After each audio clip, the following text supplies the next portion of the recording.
जैसे छोटे परिवार के अंदर अव्यवस्था का आलम होकर के परिवार उजड़ जाता है, ऐसे ही हिमाचल प्रदेश के अंदर अव्यवस्था और भ्रष्टाचार अगर रहेगा तो हिमाचल प्रदेश भी उससे बच नहीं पाएगा। जिसका जीता जागता उदाहरण हमारे सामने है। तो विधायक हैं जिनका 3 करोड़ 15 लाख रुपए का लोन माफ हुआ है और उन्होंने जो 2 करोड़ 82 लाख की देनदारियां दी है उसका कोई रिकॉर्ड नहीं है कि वो 2 करोड़ 82 लाख रुपए कहाँ से आया। हिमाचल प्रदेश विधानसभा का शीतकालीन सत्र लगा है, उसमें चर्चा चल रही है नियम 67 के अंतर्गत भ्रष्टाचार के ऊपर। उसमें सतपाल सिंह सत्ती जी ने एक बहुत महत्वपूर्ण बात वहां पे कही थी कि जो इस प्रकार का भ्रष्टाचार सरकार में हुआ, एक तो उन्होंने वो उजागर किया था और दूसरा इन्होंने कहा था कि ये विषय केवल चर्चाओं तक न रह जाए, इस पे कुछ अमल भी हो। ऐसा ना हो कि हम लोग चर्चा करते ही रह जाए। हमारे साथ इस समय मौजूद हैं ऊना के विधायक सतपाल सत्ती जी, जो भाजपा के बड़े विधायक हैं। सर, उसके पीछे आपके क्या भाव थे जो आपने कहा कि हम चर्चा करते रह जाते हैं, कभी एक्शन नहीं होता इस पे? मैं चौथी बार विधानसभा के अंदर पहुंचा हूं। अनेकों बार भ्रष्टाचार के ऊपर चर्चा हुई, पक्ष और विपक्ष दोनों तरफ से तथ्य भी प्रस्तुत किए जाते हैं और बताए हुए स्थान भी बताए जाते हैं, डिपार्टमेंट भी बताए जाते हैं और अप्रत्यक्ष रूप से व्यक्ति भी बताए जाते हैं कि भ्रष्टाचार जो हो रहा है कौन व्यक्ति कर रहा है।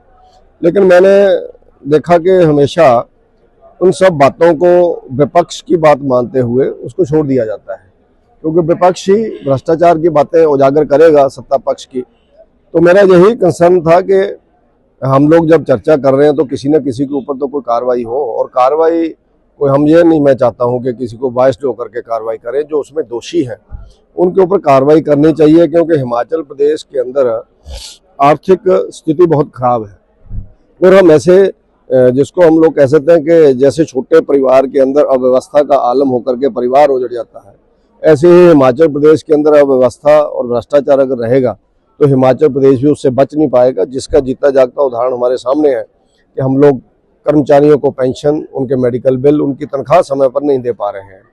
इसी तरह से अनेकों डेवलपमेंट के काम रुक गए हैं, जिसके कारण प्रदेश आगे चलना था।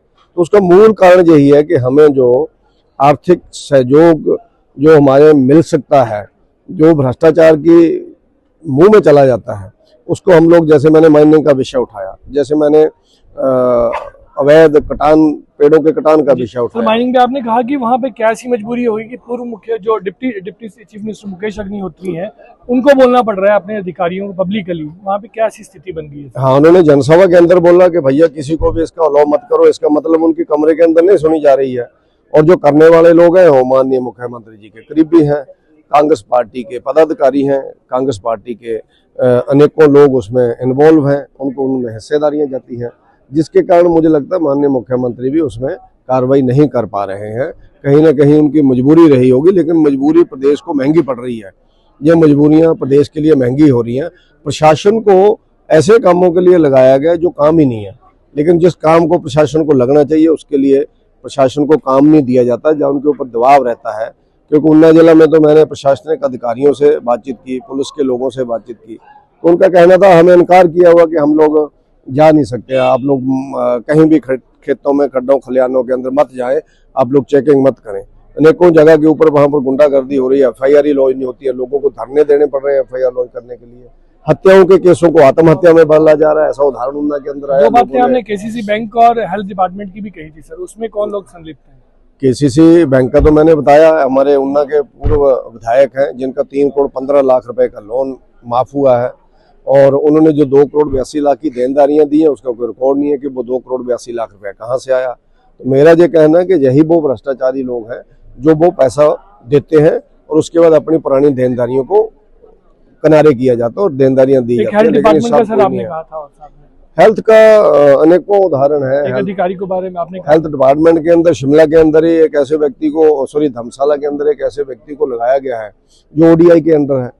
तो ODI का मतलब मायने नहीं रह जाता। फिर पुलिस ने उनको भ्रष्टाचार में पकड़ा, लेकिन उनको जहां पर लगा दिया गया और अब वो लोगों की मेडिकल दुकानों का जो रिन्यू होता है, लाइसेंस रिन्यू होता है, तो हमें लोगों ने फोन करके बताया कि पहले उसका 10,000 रुपया लेते थे, अब उसका 50,000 ले रहे हैं। वो कहते हैं कि मैंने, तो उन्होंने तो ऐसे बड़े ऑफिस का नाम भी लिया कि मेरे को वहां भी देने हैं, मैंने फला आदमी को भी देने हैं।